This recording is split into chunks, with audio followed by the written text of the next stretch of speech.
লাল চা রেড টি বলা হয়। এই যে চিনি দিলাম, একটু নাড়িয়ে দিই, চিনিটা গলবে ভালো, এটা পুরোটা গলে যাক, এটা রেখে আসবো।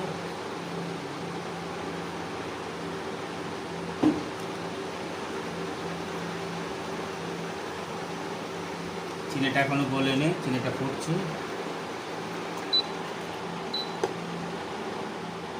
চিনিটা না গলা পর্যন্ত চা পাতাটা দিলে খারাপ লাগবে, চাটা ঠিক হবে না, ওই জন্য চিনিটাকে গলিয়ে নিয়েছি। চিনি ঘোল হয়ে গেল,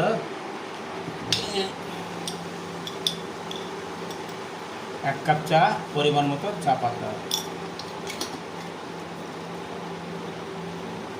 জাস্ট ফুটে গেছে। এবার একবার নেড়ে আর একবার ফুটলে রেডি চা। চা হয়ে গেল। হ্যাঁ,